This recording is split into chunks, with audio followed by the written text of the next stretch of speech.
And that was abrupt. Hey, folks, thanks for tuning into the BAMF podcast. I'm your host, Mike Lafferty, and this is part of an ongoing series we like to pretentiously call RPG Behind the Scenes, in which we talk to creators about their design process and whatnot.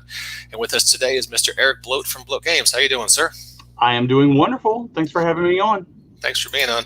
And for any of our listeners who maybe aren't as tuned in to RPGs as guys like Jacob and me, could you give us a brief rundown of your credentials here?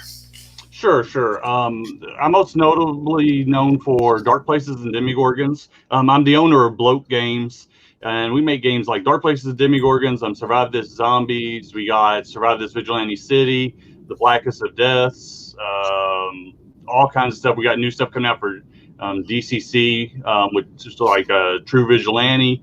We're doing our first sci-fi thing on Kickstarter, which is The Blackest Space. And then in my infinite downtime, I write for some other companies. So I just did some stuff for Aliens and Asteroids, and that just came out the other day, which is The Fate of the Solar Chaser. So yeah, just all kinds of good stuff. So just to give people a reference point, it sounds like you are very deeply invested in the OSR space of RPGs these days. I am. I'm slowly streaming out because I love all RPGs, but the OSR has always been like my home. I jokingly say I was OSR before there was OSR, and I've just always I've always gravitated towards that, and I really enjoy the community that's risen up around the OSR. So, all right, cool. If I was looking to get into the community for OSR, where do I go besides, say, Dragon's Foot and Tenkar's Tavern? Well, really, I was going to say Tenkar's Tavern is probably the best place, but also I recommend starting with on YouTube. There's several channels out there like Questing Beast. He does a lot of almost exclusively OSR reviews and OSR content. Then there is also like Questwise is another channel that's devoted to primarily OSR stuff. And then just on Facebook, they got OSR Gaming. OSR Brazil is a great and active group that for those people who don't know, Brazil is huge into the OSR. In fact, I would say about 30% of my business is from Brazil. So that's that's a significant chunk when you're an American publisher. So there's lots of places to find it. Facebook and YouTube probably the easiest. I had no idea about Brazil. That's pretty interesting. Mm-hmm. And I feel like I should note, just because my audience kind of skews towards superhero guys, that as the publisher of Venture City, or Survive This Vigilante City, sorry, mistake there, you're publishing one of the hottest superhero games out this year. I am, and I'm very proud of that. That was definitely a love letter of mine to specifically to the superhero cartoons of the '90s, like the Batman the Animated Series, Teenage Mutant Ninja Turtles, X-Men, and Spider-Man, and which is something that I loved, and I hadn't seen that much represented in just gaming.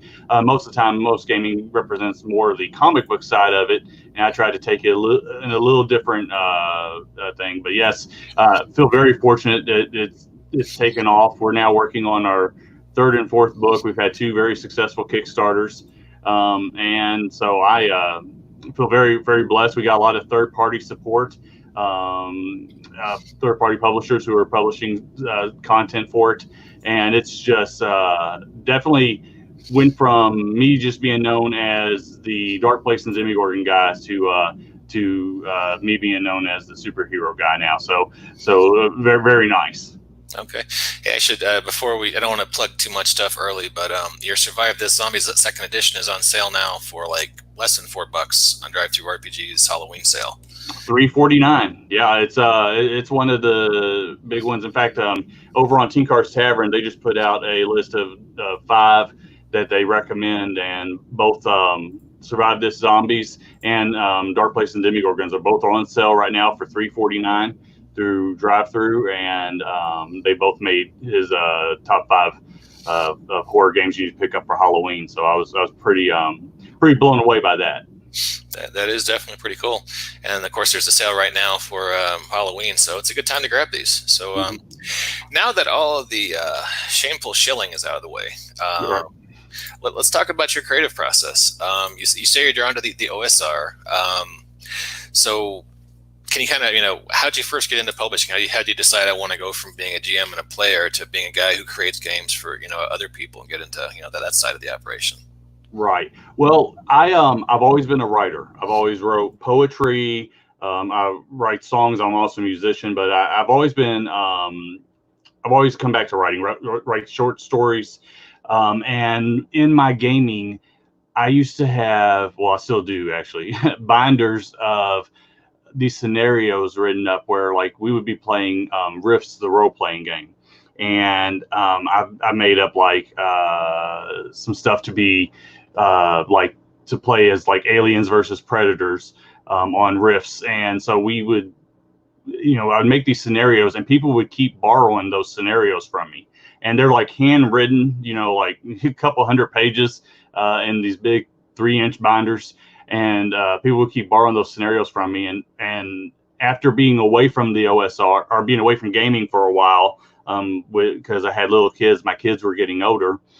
And I started just looking on YouTube one day, and I kind of stumbled my way into the OSR and was like, oh, this is amazing. And I saw all these amazing people who were publishing stuff, and I kept watching. And then one day I said, I think I could do that.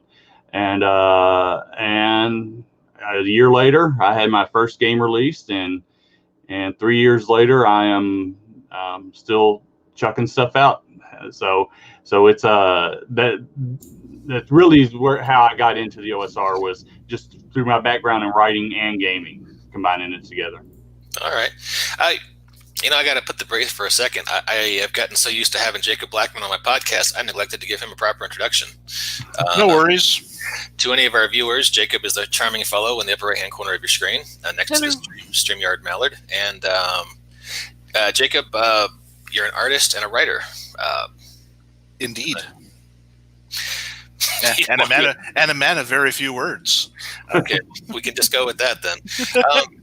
Eric, so I'm a little neurotic about writing. When I was GMing, and now when I'm writing stuff for publication, I tend to get highly caffeinated, and I like to barricade myself in a coffee shop or, sometimes restaurants in a back booth and just, obsessively write until I can't write anymore.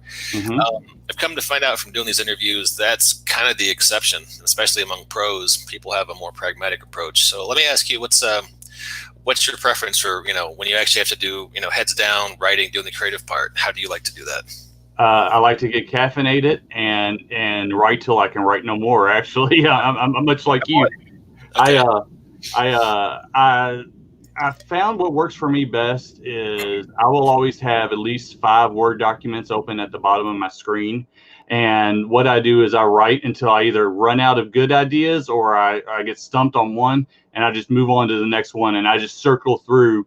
So when I say that I'm working on a project or a book, I'm really working on like 5 to 7 projects or books at one time. And that's one of the ways that I'm able to get as much done, as be kind of as prolific as I've been, is just by never wasting a down moment. I know some people will tell me that they wait for like inspiration to hit them, or if they get stuck, they really sit there and beat their brow until the answer comes to them. And I don't do that at all. I just keep going. So I'm constantly putting in the keystrokes is how I get it done. I know sometimes for me, if I can shift between left brain and right brain stuff, like in one tab I'm doing stat blocks, the other one I'm doing more background and bio material. Just seems to help sometimes. So you've got a wide portfolio between fantasy, sci-fi, superhero stuff. Do you get burned out on one genre, then have to hop over to something else for a while, or how's that work for you? I do. I'll not necessarily even a genre. I'll get burned out on one particular product. Like when I wrote Dark Places and Demigorgons, I was so inspired at the time that I really wrote that one almost straight through, and then turned it over to my writing partner, Josh Palmer, and he went through and was able to add and contribute stuff. But the mainframe for that game was written just over a weekend. And the way I normally do it is not just focusing on one long thing, because I'll get burned out. I'll end up switching to something else, and that happens occasionally. Sometimes I'll put down projects for a year at a time, and then I'll pick it back up and I'll read something that I wrote, and I'll either think, oh God, well, usually I think, oh God, that's terrible. But occasionally I'll read something, I'll go, oh, that's really good, and that'll inspire me to start again and start pushing for that one to be finished. Yeah, I was pretty impressed with Dark Places and Demogorgons when I first encountered it, especially considering it built on the games of old school, on how interesting it plays and quickly it plays. So you can get a group playing it very, very, very fast and all in one night, and which is especially good, especially considering the type of game that it is, where it much like what it's trying to emulate, that being Stranger Things and those 80s kid versus monster films. It helps to kind of throw that all together in that, what's going on? I don't know what's happening. What's going on? Quick games, like beer and pretzel games, like we enjoy. Very, very much so. Yeah, I'm really proud of the way that one turned out. Well, there's a few that I like. There's some that as I think all creatives do. You look back on, you go, oh, if I'd only had more time, or if I'd only done this.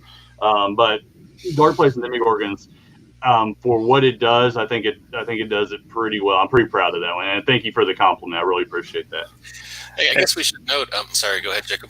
I was going to say, just at the same time, it has enough robustness to it where it can also easily be a long-term campaign. Correct. Yeah, that's one of the things I really like about it, is that, and not just that, but also it can be real kind of lighthearted. I hear a lot of people tell me that they play with their kids and they kind of play like a Scooby-Doo-ish type game, and then I hear on the flip side, hardcore horror people playing it, and they play it much more like a John Carpenter film. So it's got that variation, and the system has. You're allowed to pull out and put in as much into it as you want, so it can either be lighter or you can crunch it up some. I guess we should note you've got a whole franchise going there. We say Dark Places and Demogorgons, people think about one book, but you've got I see a bundle right here with 4 or 5 books easy, and then you've got a cryptid manual, specific ones for vampires, and just all kinds of different ghost hunters, specific USO book. Don't forget the werewolf book that has my art on the cover.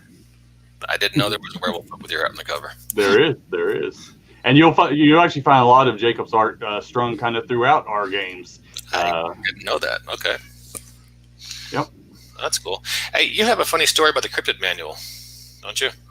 Oh yeah. Well, is that a no-go area? Sorry. No, it finally came to an end, but we did have an ongoing issue where someone wanted us to remove the fake redactions in the cryptid manual because they thought that I knew the secrets of where Bigfoot really was.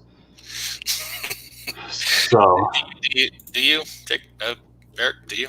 Yeah, no, I don't. Josh Palmer. Look up Josh Palmer on the internet, my writing partner. He knows everything. I don't know anything. That's for him. Email him. All right. Hey, it's easy for us to laugh, but I mean, there are some people for whom cryptids almost occupy like a religious space for them. Yeah. Sounds like you met some of those folks. Yeah. Unfortunately, I always joke with my wife and say, well, my celebrity, that I run into all kinds of people. And people know me. One of the drawbacks is it's very, very rare, but occasionally you meet people who kind of are obsessive and a little bit on the scary side. And that's what that situation was there. That was one of the ones that definitely crossed the line to where you're like, I'm not sure about this. So you're right about superheroes. There's a lot less of that. Yeah, right. that does not happen as much. No. No one ever asks me over email wants the truth about Green Lantern. It just right. doesn't happen. But well, all right. Well, hey, if you were giving advice to someone who was newly coming into the RPG industry and thinking about, jumping from being a player or GM into a publisher, other than, oh my God, don't do it, what advice might you give them? Start small. Write and complete a project, a small project. So write like an adventure. Set your goal for 16 to 32 pages tops, and write and produce from beginning to end that before you jump right into it. What happens with, and I get a lot of people reach out to me. I try to be as vocal as I can that, I will do my best to help whoever I can out there who's doing it. I don't have all the answers, but typically at this point, I might know who would have the answer. So I feel kind of a responsibility to help out anyone who's getting into the publishing, because a lot of people helped me at the beginning.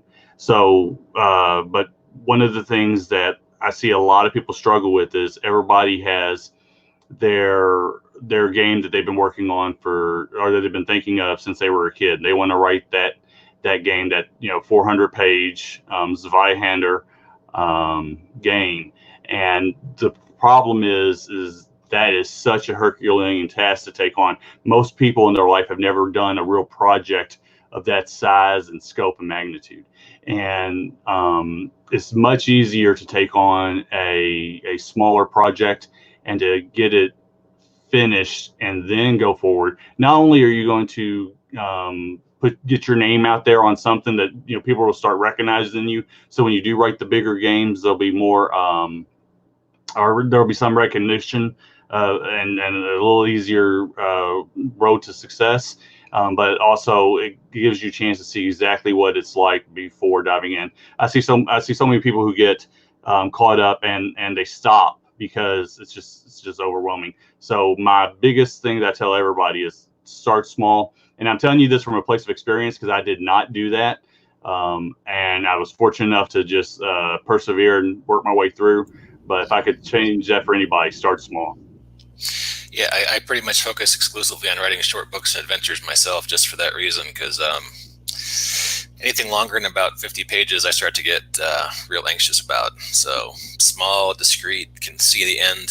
So It might be journalism training. I was told there's no subject you can't cover comprehensively in 3,000 to 5,000 words. So that'd be where I'm coming from on that one. Yeah. What about promotion? Do you ever run ads, or you mainly just focus on social media, or what's your approach to that? The only time I run ads is on during Kickstarters. I'll run an ad just to pick up the few people who haven't. I found that with Kickstarter, what I do is typically I'll run a $100 ad on Facebook, and so with the Kickstarter, the way the numbers break down, you run a $100 ad that's going to hit like 12,000 people. You're going to get about 200 clicks on your website. So it becomes a numbers game. If you get 5 people to sign up for your Kickstarter, you paid for your $100 ad. So I find that is beneficial. Aside from that, I don't do any other ads. It's all self-promotion of, I'll make YouTube videos or I'll post things in communities, and I just try to tell people who will listen that this is coming out. Unfortunately, I've made it to a place to where I got some really great people who support me, who they tell people about it, and so the self-promotion is lessening as other people are doing promotion on my behalf, and I really appreciate them too. No, Eric, before you said something just now, I had forgotten you had a YouTube channel. Yeah. It's Eric from Bloat Games. I go on there. I ramble on about games that I love. Sometimes I'll talk about my games.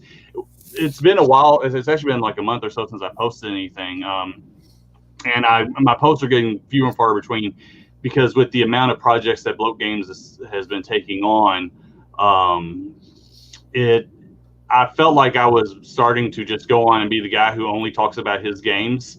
And that's never what I wanted to be. I wanted to, talk about other people's games and promote just the community in general. So now I kind of wait till I got something to talk about, or if there's something like RPG a day, that initiative.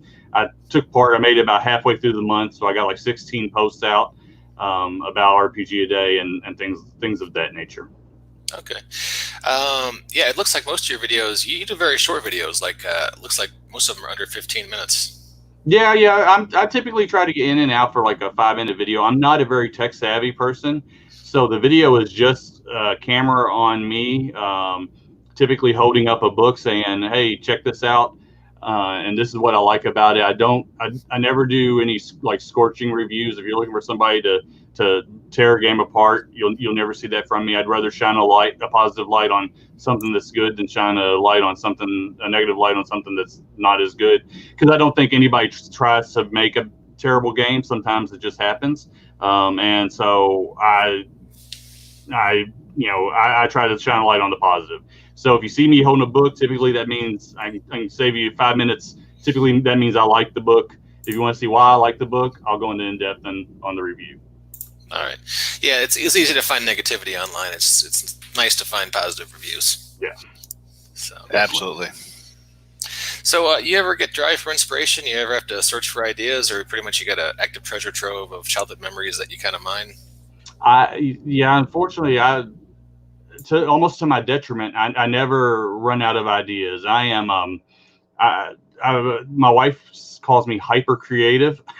I always have to be doing something that's on the creative side. Otherwise, I feel like I'm going to burst.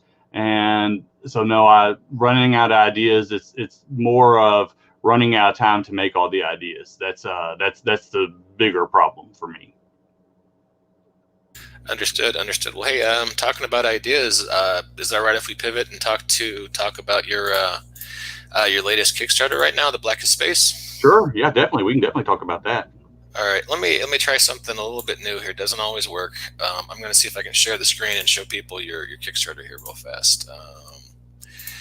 All right. There we go. You guys see that?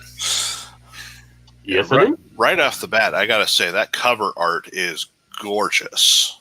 Oh my gosh, yeah, it's by Dean Spencer, and Dean is one of my favorite fantasy artists right now. This is obviously not a fantasy piece, but I love his artwork, and I was able to pick that one up, and yeah, to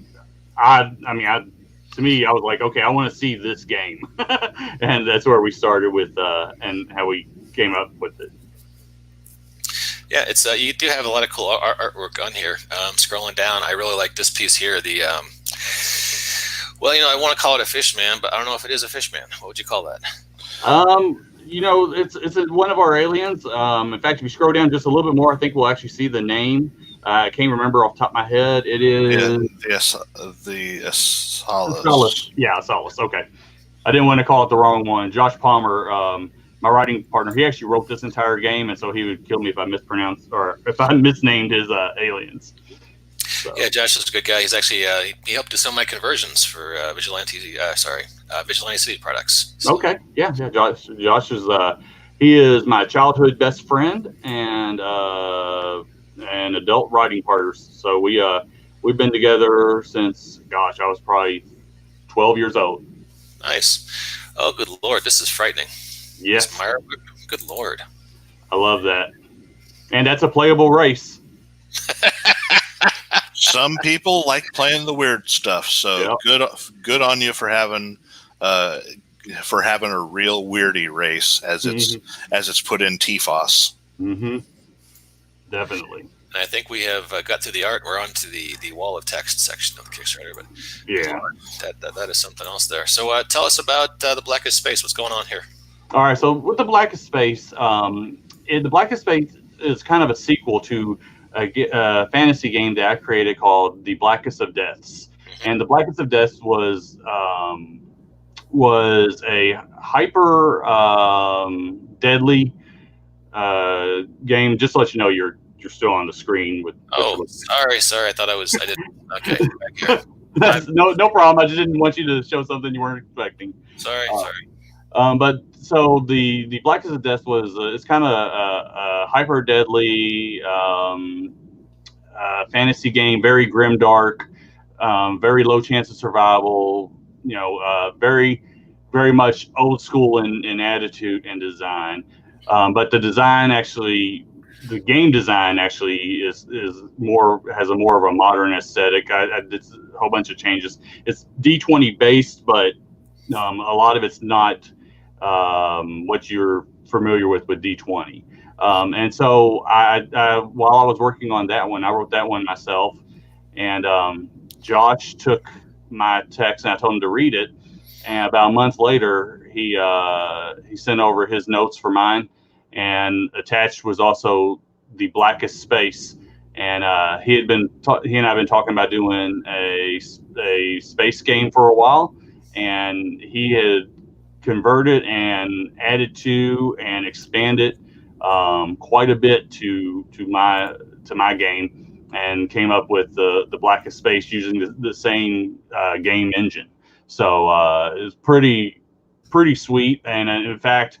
If I'm honest, I think it works better in his game than it necessarily does for fantasy. So it turned out to be a win-win-win all the way around. All right. Now the Blackest of Deaths, I remember when that came out. I want to say a couple months ago, right? Well, the Ashcan version is out, but there's going to be a deluxe version that's going to essentially double the page count. You're going to have a lot more options, a lot more stuff. And of course, we had all the Kickstarter stretch goals that were added. So we're going to have a lot of guest writing in from people like the Lombards, Brandon Aiden, James Spahn, just all kinds of good people. And so that'll be coming out probably to the public in January. It's going to be released to the Kickstarter backers at around the end of November is when they'll get the print copies, but the actual digital copies will be going out this weekend. Okay, all right.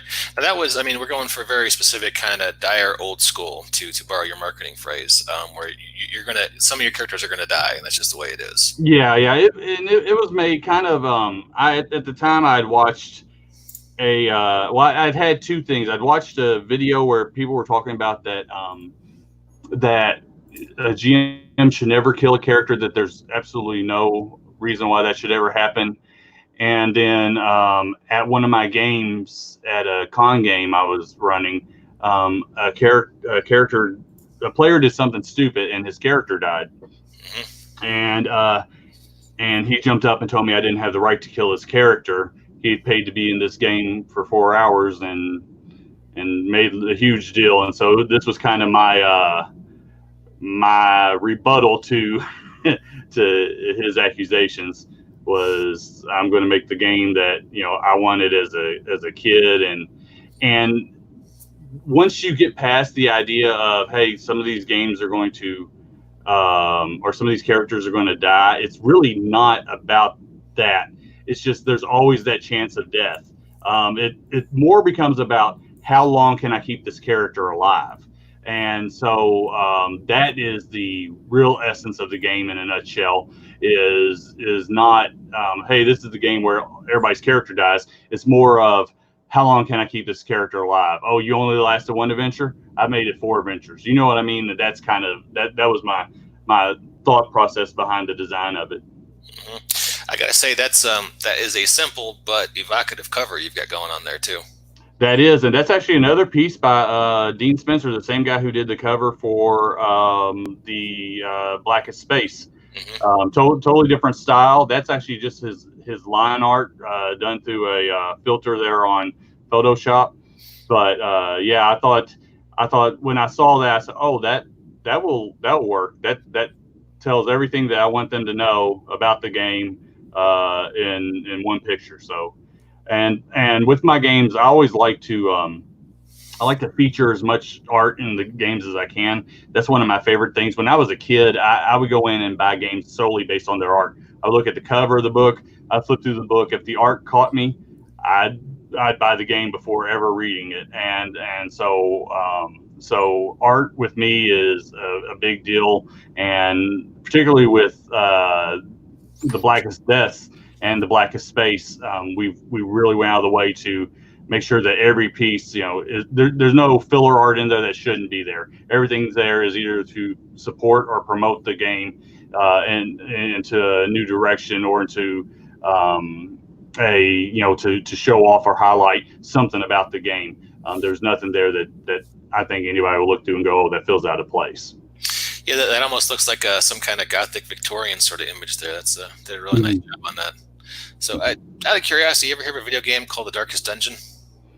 I have not, no. Oh, okay. It came out a few years ago. It had a sort of a similar design aesthetic in that, it was old style dungeon crawler, simple animation, just like, and the whole point was it's going to be grim. Some of your characters are going to die. So yeah, they get curses. They suffer phobias and personality disorders. Especially if you have to fight creatures in the dark, you always want to keep your torch lit. Yeah, you can get PTSD in the dungeons. You get back to town, you have to recover for a while before you can go back out. It's back in the 80s, I played in games that were that bad. You take diseases when you were in the dungeons, and you had to go to a convergent and get healed and that kind of stuff. But no, that's cool stuff. So with the current Kickstarter, you guys are doing an OSR space thing, but it's not really. I mean, it's not a Star Frontiers OSR. It's sort of like OSR rule set, but using it in a way maybe it hasn't been used before. Yeah, it's more. I like to say dungeon crawling in space, if that makes sense. So it's kind of. The closest I could give you would be, imagine Star Wars meets Star Trek meets grim fantasy. That's grim dark fantasy. That's what we were going for, and it really has a very unique feel. It's not going to be your normal space game. Like, it's not going to be like a White Star. Which, don't get me wrong, I love White Star. It's one of my favorite games. And it's not going to feel like Traveler. It definitely has its own tone and feel. A lot of the writing, Josh, on this one, he's hit several references to 80s hair metal, heavy metal bands. Not hair metal, but heavy metal bands. So I know there's some stuff from Slayer in there. Like one of the abilities is called Angel of Death, and stuff like that. So for the people with the savvy eye, they'll catch a lot of stuff that's hidden there. But that's kind of the tone we're going for. Okay. Any comparisons to Warhammer in terms of tone? Warhammer 40K, I guess I should say. Yeah, no, I've only ever played Warhammer Fantasy, and for that, I only really played it like twice. So I couldn't make a fair comparison. Possibly, but. All right. Just curious. And so this is going on right now, and you guys have already funded, and you've got. I want to speak out of turn, but I thought you had 10 days left, so you're in the stretch goal chase at this point, right? We are. Yeah. The next stretch goal it comes in at really the first stretch goal comes in at $2,000, and that's going to be some additional art by artist Phil Stone. He's the artist who did the interior art that you saw further down on the page. And so we got that coming up, and then we got more stretch goals. At 3,000 it's going to be some additional art, but then there's also going to be an adventure by Josh Palmer, and then at 4,000 we got some more additional content that's going to be added to the existing book. The book is written and been play tested at this point, but there's some stuff that people specifically asked for once we started with the Kickstarter.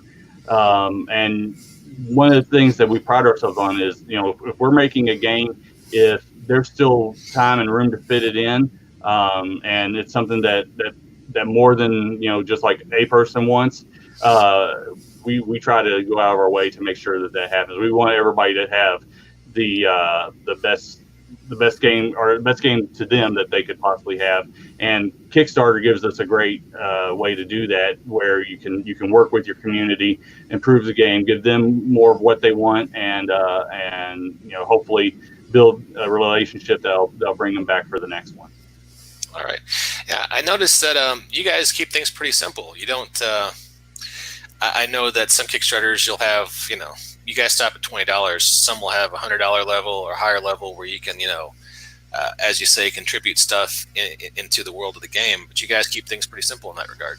We've done it differently in the past. The only thing that really is always in there that I like to point out is we always have a financial hardship level, like you see right there at the $9 level, and that is one of the things. And it also says, if $9 is too much, just contact Eric Bloat, either through Kickstarter or through social media, and he'll get you taken care of. That's one of the big things. I grew up very, very poor, and couldn't afford a lot of role-playing games growing up, and so I never want anybody not to be able to play our games because of a financial disparity. We don't question what your reason for having a financial hardship is. If that applies to you, then if you believe it applies to you, then we say go ahead and use that one. And again, if $9 is too much, contact me. That's the only one that we try to have on all of our Kickstarters is some kind of financial hardship. Sometimes we'll go all out and we'll have the big crazy goals. With this one, we were keeping it more streamlined, more simple. All right, cool. Yeah, you are the first Kickstarter I've ever seen have that. Some people have that $5, thanks for contributing level, but that's the first time I've seen people do an outreach like that. And you're I wish I could give credit where credit was due. I was backing a Kickstarter and I saw that, and I said, man, that's awesome. Why isn't more people doing this? And so I borrowed an idea from a Kickstarter, and I cannot remember for the life of me which one it was, but since that Kickstarter, I've included that on every one of our Kickstarters. Yeah, personally, I think it's a really great thing because I'm constantly seeing these Kickstarters, and they're like, and for $20 you'll get our PDF, and I was like, really? You're charging that much for a digital product? I mean, seriously, if you're charging more than $10 for a digital product, that's a little much. You gonna get us some angry emails here, Jacob? Yeah. I'm saying it as it is. It's a book I can understand, but a digital product, you'll get a lot more buys if you bring that price number lower. Well, and I don't want to take a left-hand turn into finance of RPG publishing, but I understand the finance. As an artist, I charge a lot of money for the work I do. And that's where I was going to go, because I mean, as Eric said earlier, it's kind of my aesthetic too. Is I want to have an image, as much art as I can afford, I want in the book. And usually, I aim for an image every 4, sometimes more pages. Just because I want to, visual presentation is important to me, and it adds up. I mean, I know you OSR guys have something I've been thinking about co-opting, which is going with the black and white line work, which saves some money, because I was trying to follow the example of Mutants and Masterminds, where you've got full color art, which gets spendy.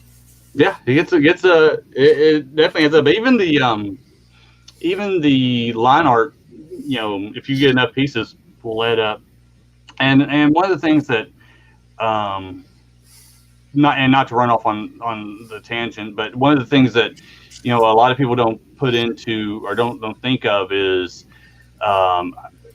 like good publishers, or let me say publishers out there who are doing the right thing, will pay a fair wage for artwork. And if you do that, especially if you're getting a huge book that requires a lot of artwork, it can easily become a very, very I don't want to say money pit, but you can spend a lot of money just on getting the art for it. So there's a lot of people won't or don't realize that when they look at your books. They'll ask you, well, why is it this much? Because no one's getting rich. We're not going to the Bahamas on this one. Right. One of my kind of, I would say, our biggest failures at Bloat Games was actually the cryptid manual for Dark Places and Demigorgons, which by far, if you look at that book, is the best book we've put out, hands down. None of our books look like that. That book was laid out by Brandish Skillhelm, aka Runehammer. He also did all the interior art. But there was a thing going on in the community that at the time where people were saying, they were tired of seeing amateurish looking products. Put your money where your mouth is. They're willing to pay more for a product. And so I did the cryptid manual, and we charged more, and we had a very successful Kickstarter. But after the Kickstarter, it hit DriveThruRPG, and until very recently when the price dropped, it just sat on DriveThruRPG. I was selling 2 or 3 copies a month. And for my level, that's quite a bit less than our normal quantities that we would sell for Dark Place Demigorgons. And again, it is by far the best looking book that we have. So it was a shame that it didn't take off more. But now it's re-entered I think it's almost up to the top 10 on the OSR charts because the price dropped and people are starting to find it. And so it's getting a second life. Yeah, I have found that you can really exhaust your entire audience on Kickstarter. Yeah. But yeah, definitely a good looking book there. And you guys are a silver seller. And I think maybe somewhere between 5 and 2% of products on DTRG even make it to, like bronze. So you guys are definitely doing well for the, marketplace. Well, but that is a little misleading. The silver seller on that was actually achieved mainly through the Kickstarter. Oh, so Kickstarter backers, yeah. Yeah, that's all Kickstarter backers. The post Kickstarter backer was a completely different animal on that one. Yeah, I can definitely understand that. Well, Eric, it has been a pleasure talking to you. We're coming up on the hour. Any closing thoughts, things we want to talk about before we wrap up? No, just the main thing, if you like what publishers are doing out there, support your independent publishers. I don't want to say pay a little extra, but take care of your independent publishers. Your independent publishers take care of your freelance writers, freelance artists, and stuff like that. So they need your support to be able to support the outreaches of the rest of the community. And then beyond that, if you're ever interested in publishing, look me up on Facebook, look me up on pretty much any social media except for Twitter, because I can't figure out Twitter. But look me up. I'll be more than happy to try to help you in any way I can. And because I don't believe that there's too much competition in the world. I think that a rising tide lifts all boats. So let's try to do this, and I'll try my best to help you out. Well, thank you, sir. Appreciate that. Jacob, do you have any closing thoughts before we call it a day? I'm just taking a look at what you have here for the Kickstarter for Blackest Space. I really like this game mechanic of the hindrance and benefit. It's pretty simple and adds a nice unique element to the game where whenever you make a D20 roll, something either good or bad could potentially happen besides the success or failure itself. I think that's a really nice mechanic, and I'm looking forward to trying to test that out in when I get a chance to play this. Yeah, that was something that I got from Ivan Mike 1968, who's on YouTube. He was trying to come up with something that could give you versus doing a dice pool where you could have successes and failures.